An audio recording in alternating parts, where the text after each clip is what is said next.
Você já imaginou viver em um lugar onde quase não há espaço para caminhar, onde cada metro quadrado é disputado ao máximo por centenas de pessoas? Um lugar tão pequeno que pode ser comparado a um campo de futebol.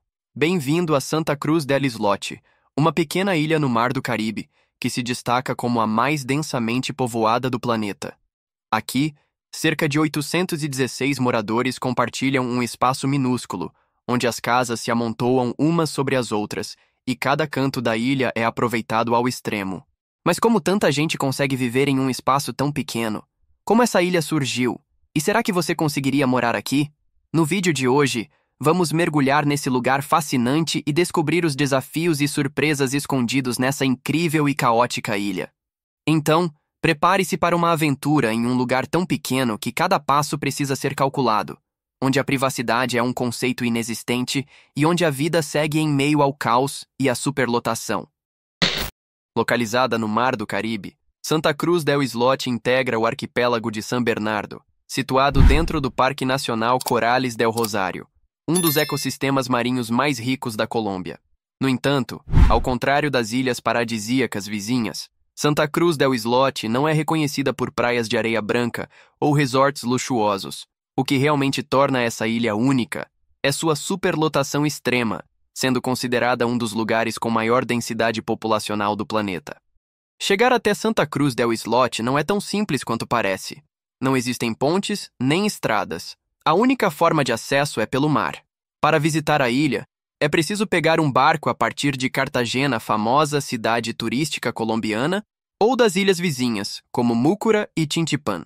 A viagem pode durar até 2 horas, dependendo das condições do mar, mas essa travessia por si só já é uma experiência inesquecível. Durante o percurso, o cenário é de tirar o fôlego. Águas azul turquesa se estendem até onde a vista alcança, e pequenas ilhotas pontilham o horizonte. O contraste entre a beleza natural do Caribe e a superlotação de Santa Cruz del Islote é chocante. À medida que o barco se aproxima, a primeira visão da ilha é impactante. Um pedaço de terra tomado por casas, onde não há quase nenhum espaço livre. Quem não conhece a história desse lugar pode até se perguntar: como é possível tanta gente viver aqui? O cenário pode parecer caótico à primeira vista, mas há algo fascinante nessa organização espontânea. As pessoas se adaptaram de maneiras surpreendentes, transformando cada canto em um espaço útil. As casas são pequenas e lotadas, em um espaço onde cada centímetro conta.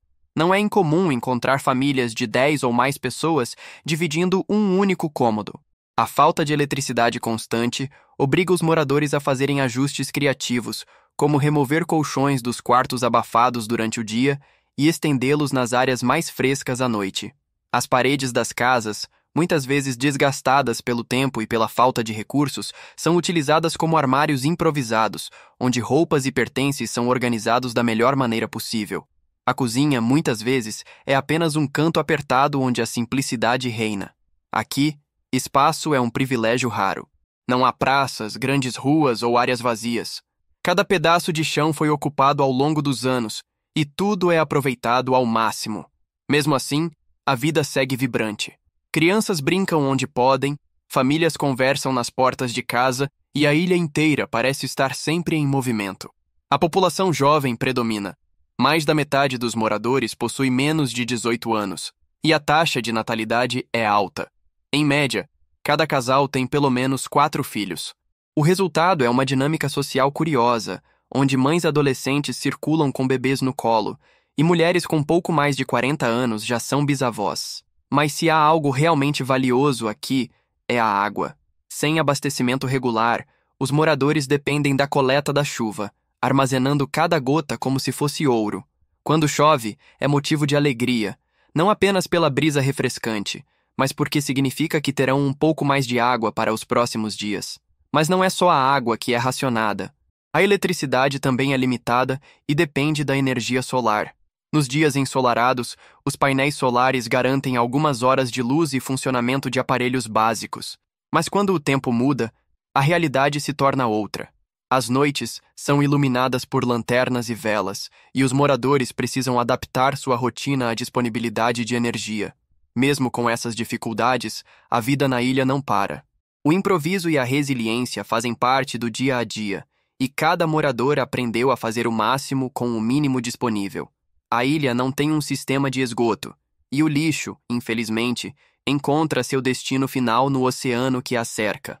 A mesma água que serve de depósito de resíduos é onde muitos pescadores buscam seu sustento, em um ambiente cada vez mais desafiado pela poluição e pela pesca excessiva.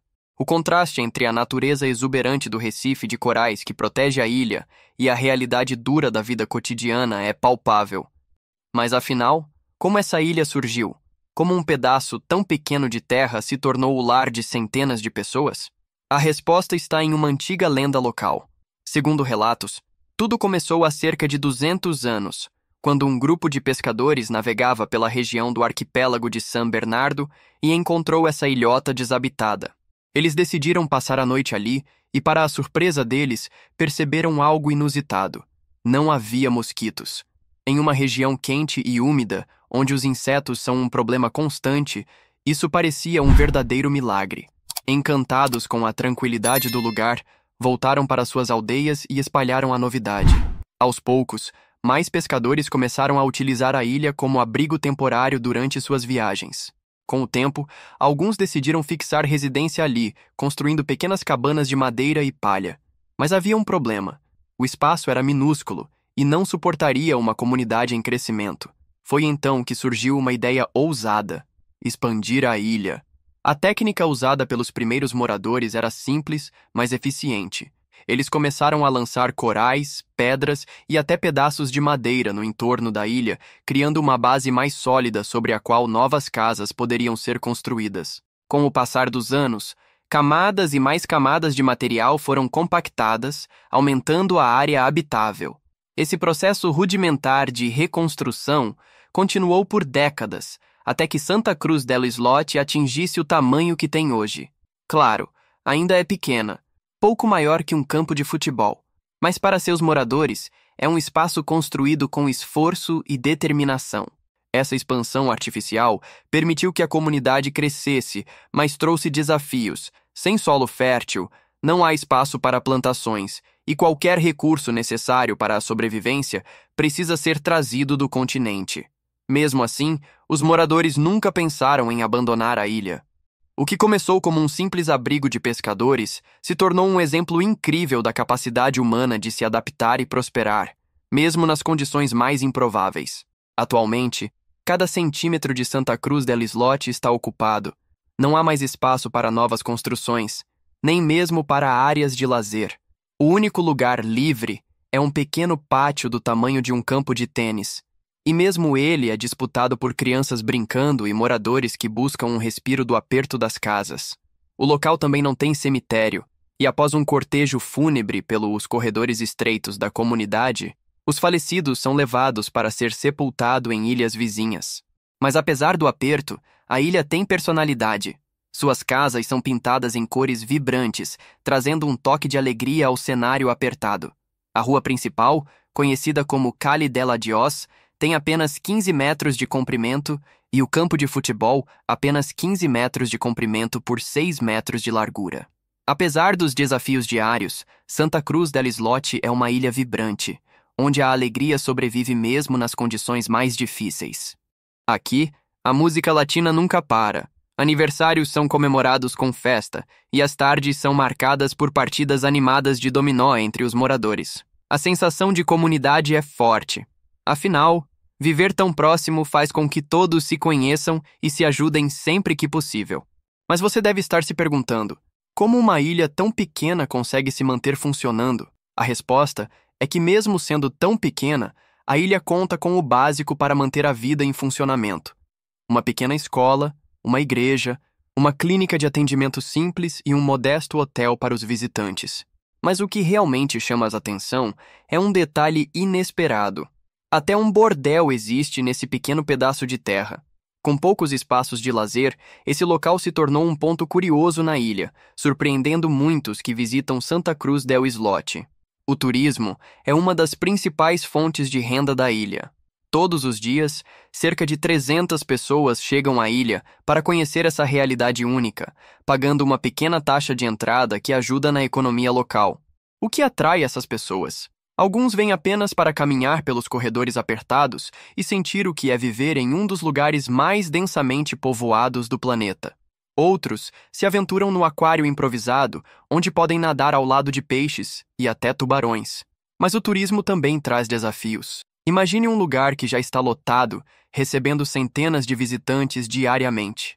O fluxo de turistas adiciona uma nova camada de caos às ruas estreitas da ilha, tornando o espaço ainda mais disputado. Ao mesmo tempo, a economia local depende dessas visitas, criando um equilíbrio frágil entre a necessidade de receber turistas e os impactos que isso gera na vida dos moradores.